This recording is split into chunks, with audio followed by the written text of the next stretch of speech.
السلام علیکم ویورز، آج ہے حاصل ناول کی قسط نمبر 3۔ اسے لکھا ہے عمیر احمد نے۔ کیسے ہو حدید؟ آواز میں بلا کی بے تکلفی تھی۔ وہ کچھ حیران ہوا تھا۔ سوری، میں نے آپ کو پہچانا نہیں، اس نے کچھ ہچکچاتے ہوئے کہا تھا۔ اور یہ بڑے افسوس کی بات ہے، دوسری طرف سے جواب بڑے شرارت امیز لہجے میں دیا گیا تھا۔ وہ چند لمحوں کے لیے کچھ بول نہیں سکا۔ دیکھیں، میں نے واقعی آپ کو نہیں پہچانا، آپ پلیز اپنا نام بتا دیں، اس نے چند لمحوں کے توقف کے بعد کہا تھا۔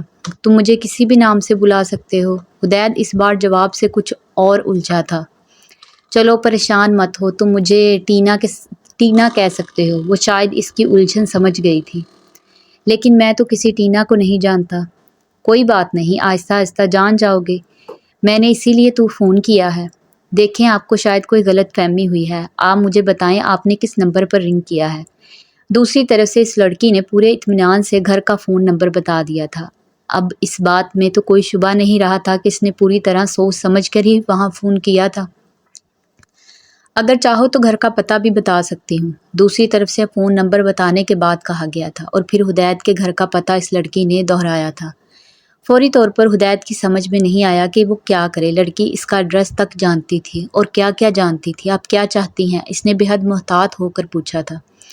بہت سی چیزیں۔ سب سے پہلے چیز تو یہ کہ مجھے آپ کے بجائے تم کہہ کر مخاطب کرو۔ دوسری چیز یہ کہ مجھ سے باتیں کرو، بالکل دوست کی طرح، یوں جیسے ہم بہت دیر سے ایک دوسرے کو جانتے ہوں۔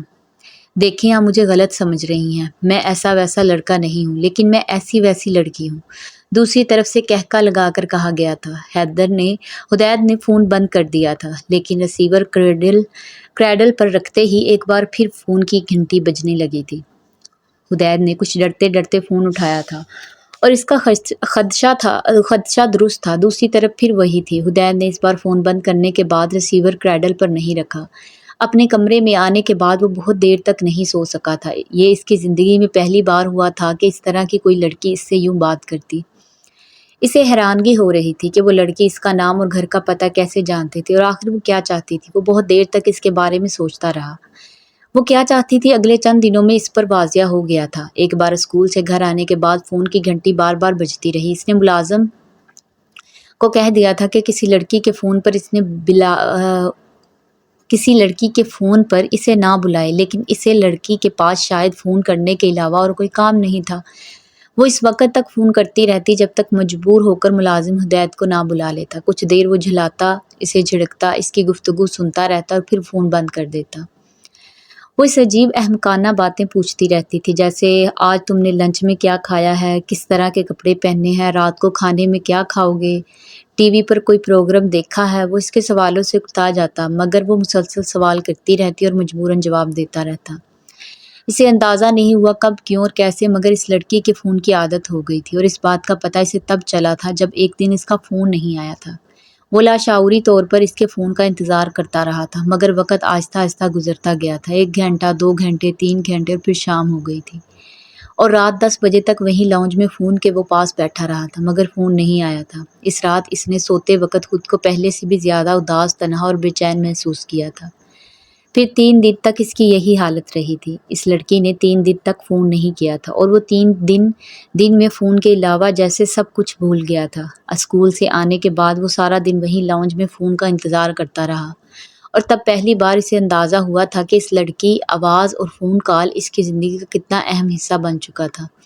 چوتھے دن جب وہ اسکول سے گھر آیا تھا اور لنچ کر رہا تھا، اس نے لاؤنج میں فون کی گھنٹی سنی تھی۔ وہ بے اختیار چمچ پلیٹ میں پھینک کر بھاگتا ہوا لاؤنج میں گیا تھا۔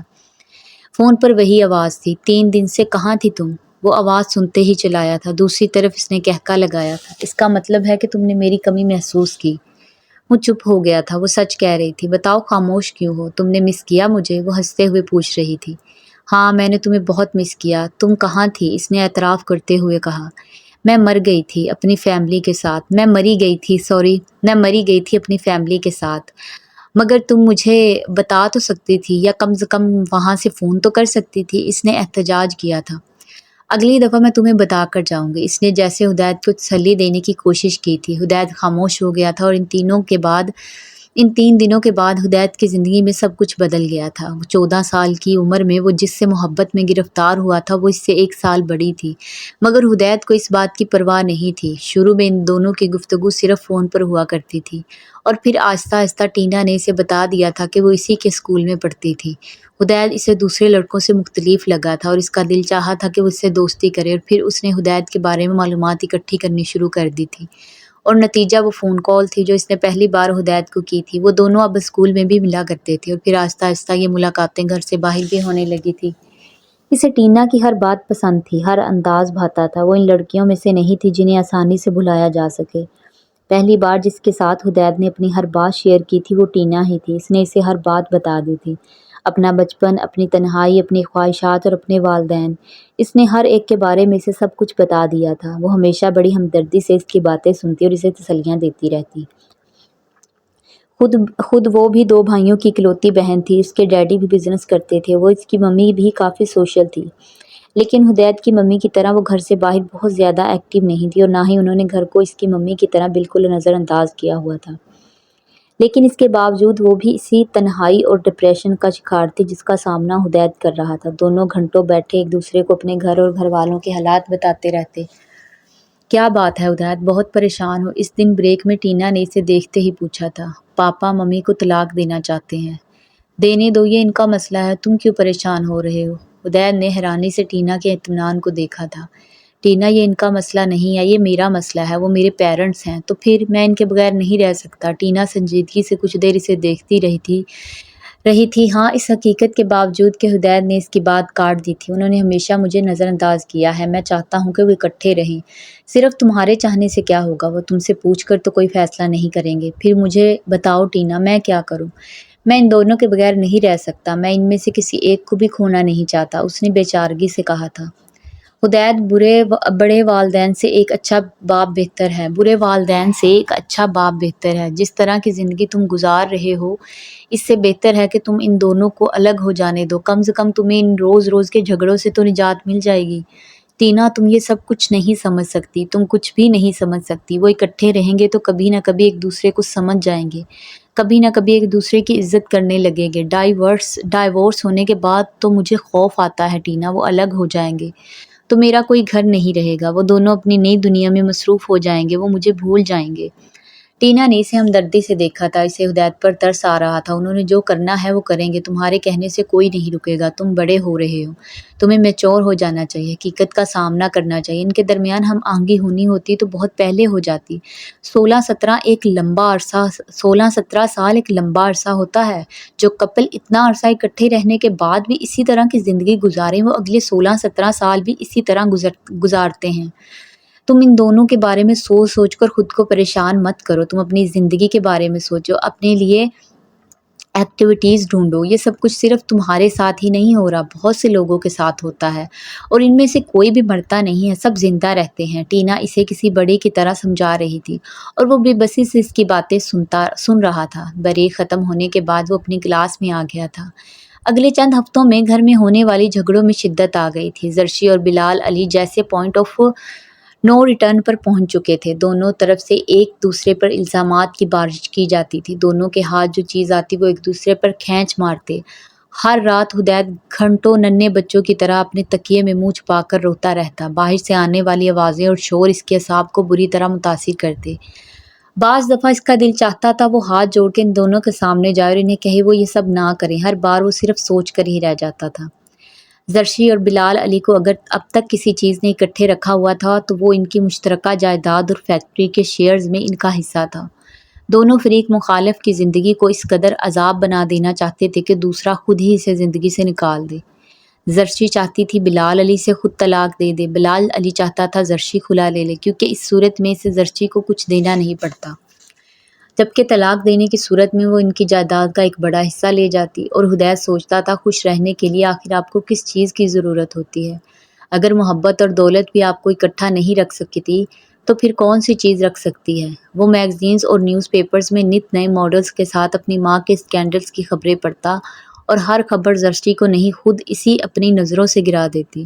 ہر نئے اسکینڈل کے بعد اس کے لیے اسکول جانا دنیا کا سب سے مشکل کام ہوتا۔ اس کے کلاس فیلوز اس کی ماں کے حوالے سے اس سے کچھ پوچھتے اور اس پر جیسے گھڑوں پانی گھڑوں پانی پر جاتا۔ اس کے کلاس فیلوز اس کی ماں کی فگر اور گلیمر کی تعریف کرتے اور اس کا خون کھولنے لگتا۔ اس کے لیے زرشی کا نام اور حوالہ جیسے ایک گالی بن گیا تھا، اور زرشی اس بات پر نازاں تھی کہ وہ فیشن ڈیزائننگ کی دنیا کا ایک بڑا نام ہے۔ اس نے فیشن انڈسٹری کو ایک نیا ٹرینڈ دیا تھا۔ اس کا نام سن کر لوگ منہ مانگی قیمت پر اس کے منعقد کردہ فیشن شوز کی ٹکٹس خرید لیتے تھے۔ اس کے تیار کردہ کپڑے پہننا عورتیں اپنے لیے اعزاز سمجھتی تھی۔ میں تمہارے نام سے پہچانی نہیں جاتی بلال علی، تم میرے نام سے جانے جاتے ہو۔ وہ ہر جھگڑے میں بلال علی کو یاد کروانا نہ بھولتی، اور اس کا یہ جملہ جیسے جلتی پر تیل کا کام کرتا تھا۔ بلال علی مزید بھڑک اٹھتا تھا۔ حدید نہیں جانتا تھا کہ او لیولز کے بعد اے لیولز کے لیے اسے باہر بھیجنے کا فیصلہ کس کا تھا۔ اسے صرف او لیولز کا رزلٹ آنے کے بعد بلال علی نے اس بات کی اطلاع دی تھی۔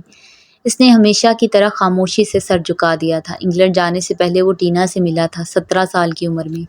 اس نے پہلی بار کسی لڑکی کو پرپوز کیا تھا۔ کیا تم چند سال میرے انتظار کر سکتی ہو؟ صرف چند سال؟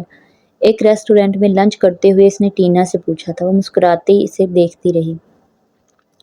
صرف چند سال؟ میں ساری زندگی تمہارا انتظار کر سکتی، اگر مجھے یہ یقین ہو کہ تم واپس ضرور آؤ گے۔ مجھ پر یقین کرو ٹینا، آئی سویئر میں واپس ضرور آؤں گا، اس نے بےتابی سے کہا تھا۔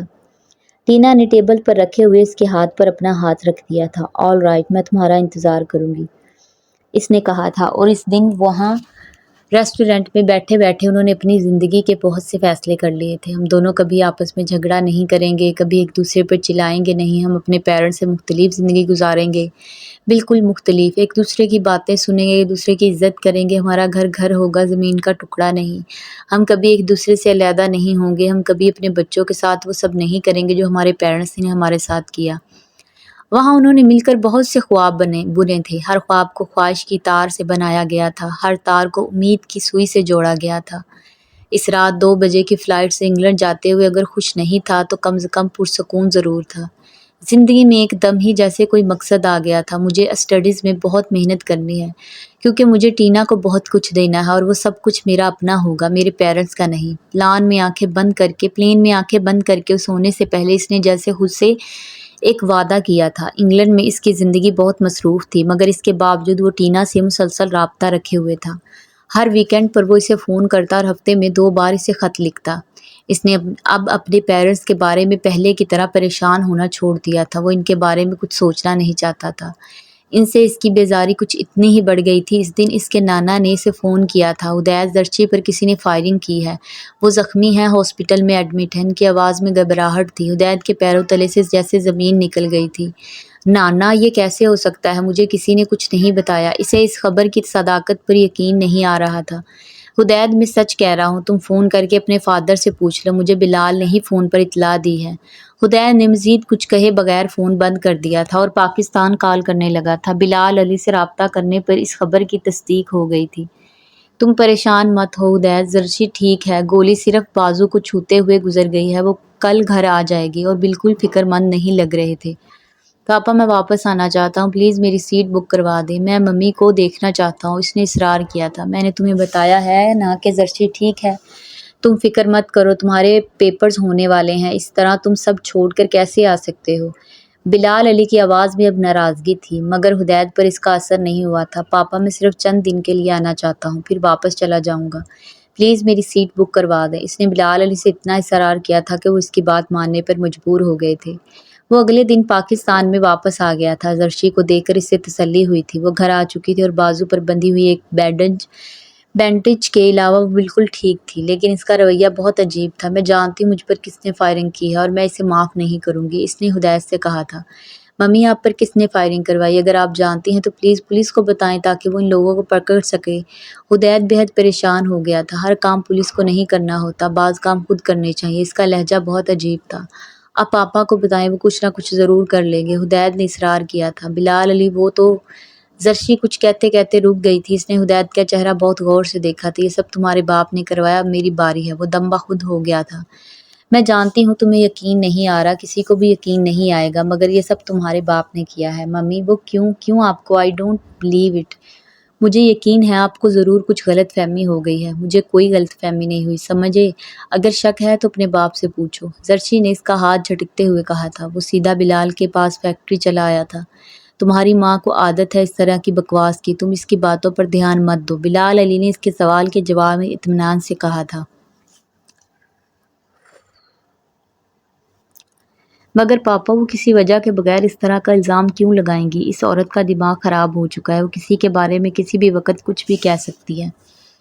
مگر پاپا، بلال علی نے تیزی سے اس کی بات کاٹ دی تھی، اس کے ساتھ یہ سب کچھ اس کے اپنی حرکتوں کی وجہ سے ہوا ہے۔ تم جانتے ہو اس حادثے کے وقت وہ کس حالت میں تھی؟ رات کے 2 بجے شراب پی کر ایک ماڈل کے ساتھ گاڑی میں پھر رہی تھی۔ اس کے بقول وہ اس کا دوست ہے، اور زرشی کے ایسے کتنے دوست ہیں یہ تم مجھ سے بہتر جانتے ہو۔ اب اگر میں ان سے کسی نے رقابت کی بنا پر یہ کام کیا ہے تو وہ اس کا الزام میرے سر نہیں تھوپ سکتی۔ مجھے اگر اسے قتل کروانا ہوتا تو بہت عرصہ پہلے کروا چکا ہوتا۔ انہوں نے اپنی صفائی میں اور بھی بہت کچھ کہا تھا۔ حدید ان کے آفس سے نکلنے کے بعد واپس گھر نہیں گیا تھا، وہ سیدھا ٹینا کے پاس گیا تھا۔ ناول کا یہ ایپیسوڈ اگر آپ لوگوں کو پسند آیا تو کامنٹ سیکشن میں ضرور بتائیے گا۔ اگلے ایپیسوڈ کے لیے اللہ حافظ۔